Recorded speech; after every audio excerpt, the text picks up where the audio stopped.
Hi, my name is Tony, and this is Every Frame a Painting. If you grew up like I did, you probably watched a lot of Looney Tunes. And if you paid attention to the credits, then you recognize this name. My full name is Charles Martin Jones. This is not where I really belong. I belong behind the camera. Chuck Jones is one of the all-time masters of visual comedy. Between 1938 and 1962, he directed more than 200 cartoons for Warner Brothers. 10 films a year, 6 minutes per film. What's astonishing is that they hold up more than 50 years later, and among them are some of the greatest short films ever made. But none of this happened overnight. It was a long process. So today, let's take a look at how a good artist became a great one. All right, let's get this picture started. No! The most famous aspect of any Chuck Jones cartoon, and the parts you probably remember, are the jokes.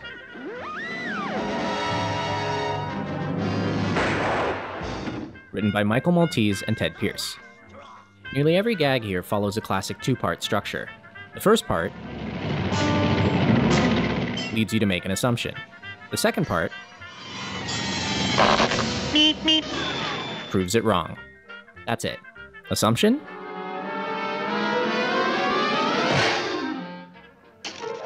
Reality.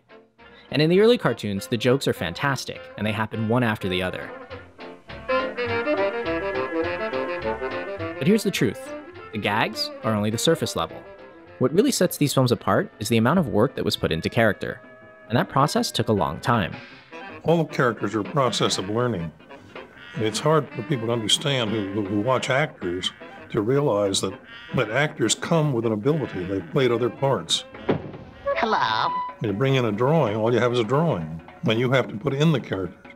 Consider the case of Daffy Duck. When he first started out,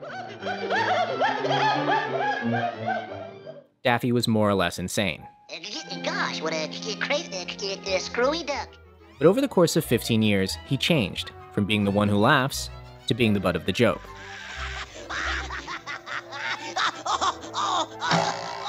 This Daffy is less crazy, but it's easier to understand what he wants. He wants money, he wants to be a star. In short, he wants glory. This looks like a job for the Masked Avenger! In fact, all of Chuck Jones's characters have very clearly defined wants. This one wants a home. This one wants to daydream. And this one just wants somebody to love. Ah, my little darling, it is love at first sight, is it not? Notice that every desire here is very simple. And the simpler the desire, the more vivid the character. Once you know what the character wants, you can figure out the next question. How does this particular individual move? Every action is dictated by what goes on inside of you. You have to be able to think the way the character thinks. If you can't tell what's happening by the way the character moves, you're not animating. I am a snake, and you have charmed me, no? It's helped to have the dialogue, but the dialogue is not the thing that makes it work.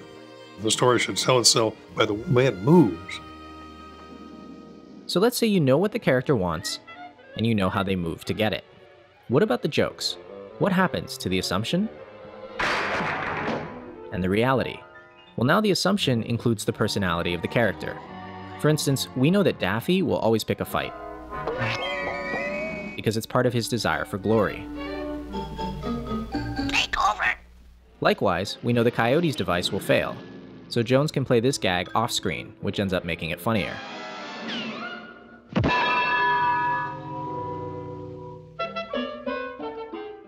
But there is a danger to this approach.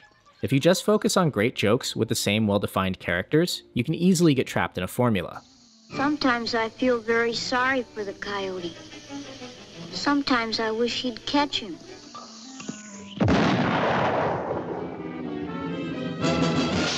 If he caught him, there wouldn't be any more Roadrunner. You wouldn't like that, would you? So to avoid this problem, Jones did something. This is one of the defining aspects of his work. It's a word that he uses and that other people use about him. It also stands out as an example of the kind of discipline Chuck Jones liked to set for himself. This is the vital factor in all comedy or all drama, is what are your disciplines? Discipline. the challenges and restrictions you set for yourself, like designing a character with no mouth, or no face, or using no dialogue except for this. Hello, my baby. Hello, my honey. Hello, my ragtime gal. Because animation lets you do anything, you have to think about what you won't do. And in Jones's case, there were lots of rules about the world, the characters, and their behavior. For instance, Bugs Bunny never picked a fight. Somebody had to do this. Kill the wabbit, kill the wabbit, kill the wabbit. And only then would he fight back.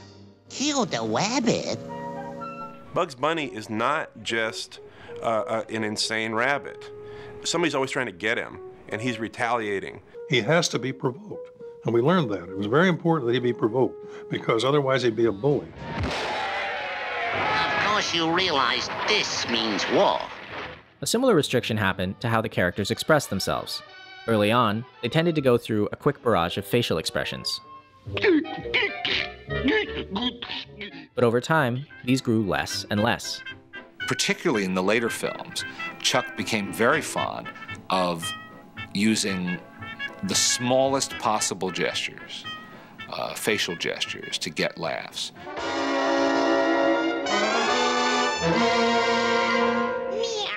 Chuck's facial expressions were the best in the business because he was a minimalist.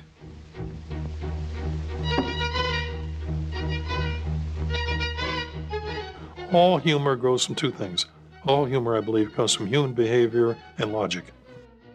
If it's not logical, it's not going to be funny, and if it doesn't come from human behavior, how the hell do you know it's funny? Think of it this way. This is human behavior. Aha! No! That was logic. And the logic is something you improve at over time. But what about human behavior? How do you improve at understanding that? The truth is, there's only one way, and it's not by watching films. When you talk to Chuck, he's always encouraging you to go to the source, to study real life, to study art, and apply that to your animation. It's not just drawing funny faces. Jones believed it wasn't enough to just watch movies. You had to have interests outside of film. You had to study real life. Most of all, he encouraged this. Reading. Read everything. It doesn't do you much good to draw unless you have something to draw. And the only place you can get anything to draw is from out of that head. And the only way that you can exercise the mind is by bringing new ideas to it, so it'll be surprised. Yes? And say, God, I didn't know that. That's the greatest thing in the world. Gee, I didn't know that. And there you are, you know? There you are. It's not just about gags, not just about characters, not just about discipline. It's about studying the real world and learning something new, then putting that back into the work. In other words, inspiration. And the great thing about this kind of inspiration? You can find it any place. You can find it any place.